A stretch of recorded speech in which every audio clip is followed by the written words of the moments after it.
बेचता है तो उसको 40% की हानि होती है, यानी कितना में बेच दिया, 60 में बेच दिया। अब कह रहा है उसको 20% का लाभ कमाना है, तो गुने कितना हो जाएगा, 120 हो जाएगा।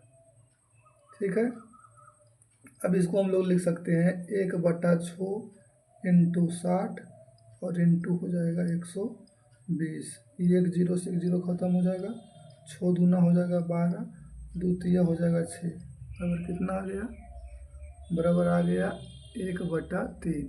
1/3 का मतलब 1 रुपये में 3 रबर बैंड। ठीक है,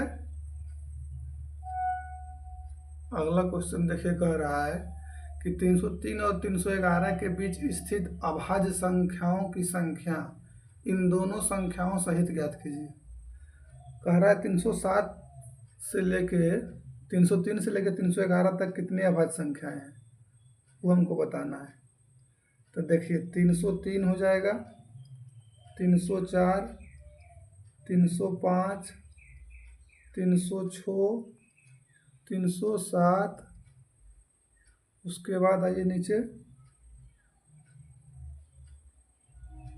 308, 309 और 311।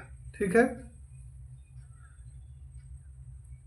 अब कह रहा है कि इसमें अभाज्य संख्याएं कौन कौन सी है। अब 303 अभाज्य संख्या 3 से कट जाएगा, 1 से कट जाएगा, स्वयं से कट जाएगा, तो 303 अभाज्य संख्या नहीं होगा, 304 भी नहीं होगा, 305 भी नहीं होगा, 306 भी नहीं होगा, 307 हो सकता है। 307 एक अभाज्य संख्या हो जाएगा। उसके बाद 308 नहीं होगा, 309 भी नहीं होगा, फिर 311 हो जाएगा, 310 भी नहीं होता। तो हमारा कितना अभाज्य संख्या हो गया, 2 हो गया। अभाज्य संख्या क्या होता है कि जो स्वयं और 1 से विभाजित हो, माने उसका गुणनखंड 1 हो और स्वयं हो, तो वो अभाज्य संख्या होगा। अगला देखते हैं, 24 से विभाज्य है। कह रहा है निम्नलिखित में कौन सी संख्या 24 से विभाज्य है। देखिए 24 से विभाजित होने के लिए क्या होना चाहिए, उस संख्या को 8 से विभाजित होना चाहिए, 3 से विभाजित होना चाहिए। हालांकि कह सकते हैं 4 से भी विभाजित हो सकता है, जब 8 से है तो 4 से भी होगा, 2 से भी होगा। लेकिन देखिए 8 से विभाजित होने के लिए क्या होता है, कोई भी संख्या 8 से विभाजित होगा यदि उसका अंतिम 3 अक्षर से, इधर संख्या जो दिया हुआ है उसका अंतिम 3 अक्षर जो है वो होना चाहिए 8 से विभाजित, अंतिम 3 अक्षर। अब हम विभाजित करके देखते हैं फर्स्ट वाला। तो जब फर्स्ट वाला हम लोग विभाजित करेंगे तो इसमें क्या है, यहाँ 8 से लगाइएगा तो ये 8 एकाई 8 है, 1 गया 10, 8 दूनी 8 एकाई 8 है, 8 दिया 24। तो पहला संख्या जो है हमारा ये, इसका लास्ट 3 अंक जो है वो 8 से विभाजित हो रहा है, तो हमारा आंसर यही हो जाएगा।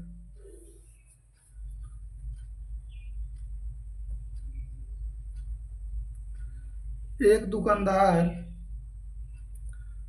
एक दुकान पर गया, राम एक दुकान पर गया और एक पंखे का अंकित मूल्य 3600 रुपया था।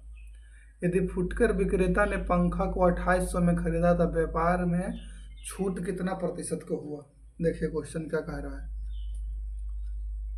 क्वेश्चन कह रहा है कि अंकित मूल्य था कितना, 3600 रुपया, और खरीदा वो कितना में, 2800 रुपया में, तो कितना का छूट मिला, 800 रुपये का छूट मिला। तो क्या हो जाएगा, छूट गुने 100 बटा जो अंकित था 3600, दूसरा दूसरा काट दीजिए,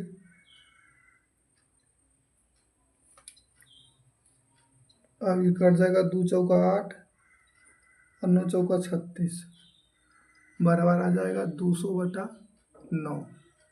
200/9 मतलब 22×9 से, तो वही आंसर दिया हमारा।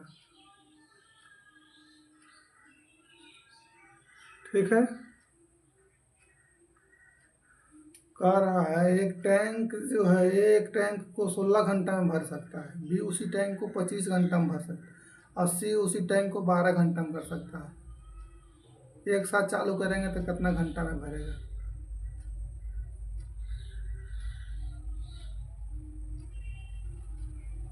एक साथ चालू कर दिया जाए तो उसी टैंक भरने में कितना समय लगेगा।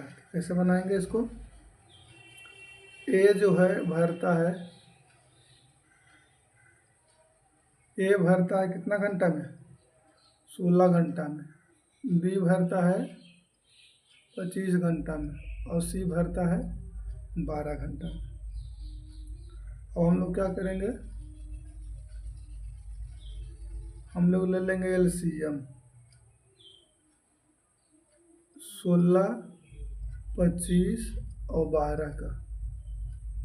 16, 25, 12 का एलसीएम लेंगे।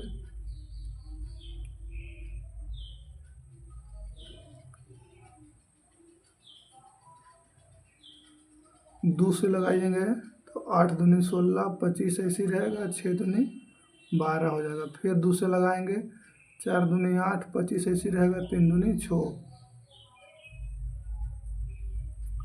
अब तो नहीं लगेगा, तो 25 या 75 और दूना 150, 25 या 75 चौका 300 दूना 600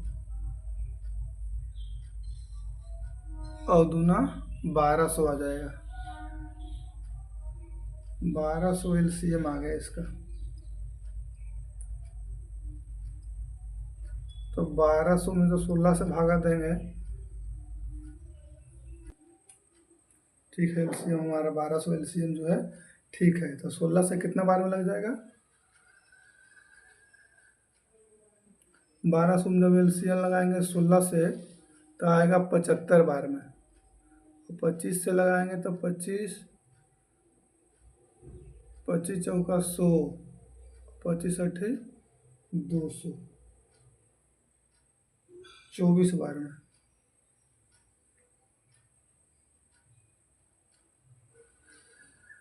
शर्त यह 12 दूनी 24 दूनी 48 बार में 25 से कटेगा और 12 से हो जाएगा 100 बार में। तो हमारा तीनों एक साथ खोल दिया जाएगा तो कितना में भरेगा, तो हो जाएगा 1200 बटा कितना 175 और 48 जोड़ेंगे, 8 5 13 के 3 7 4 11 1 12 यानी 223। तो हो जाएगा 1200 बटा 223। इसी को फ्रैक्शन में कर दिया गया है, ठीक है। कह रहा है एक लंबवृत्तीय बेलन का आयतन 8624 घन सेंटीमीटर। यदि बेलन की ऊंचाई और त्रिज्या बराबर हो तो ऊंचाई ज्ञात करें, ठीक है। एच बराबर क्या कह रहा है, आर कह रहा है। 6 नंबर देखिए, 6 नंबर में क्या कह रहा है, आर बराबर एच है, त्रिज्या ऊंचाई के बराबर है और बेलन का आयतन क्या होता है। फॉर्मूला जब तक आपको याद नहीं रहेगा आपका मैथ कभी अच्छा नहीं होगा।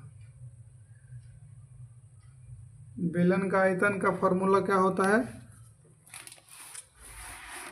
पाई आर स्क्वायर एच होता होगा शायद, पाई आर स्क्वायर एच लगा देंगे हम लोग फॉर्मूला।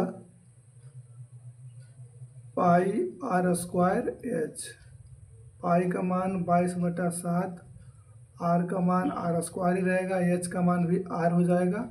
इधर दिया हुआ है 8624, ठीक है। अब आ गया इधर हम लोग क्या लिखेंगे, 22 आर क्यू बराबर हो जाएगा 8624 गुने 7 और बटा हो जाएगा 22। 22 से 392 बार में कट जाएगा। अब हो जाएगा इधर आर क्यू बराबर 56 को तोड़ेंगे तो 56 इंटू हो जाएगा 7, 392 और 7 पहले से है। फिर 56 को जोड़ देंगे 8 इंटू 7 इंटू 7 और इंटू 7। अब देखिए चूंकि इधर जो है आर क्यू है तो आर का मान क्या होगा, 3 से 1 निकलेगा तो इस 3 7 से 1 7 निकल जाएगा और जो 1 8 है उससे 2 निकल जाएगा। तो 7 दूनी कितना हो जाएगा, 14 सेंटीमीटर आंसर। ठीक है, 6 नंबर।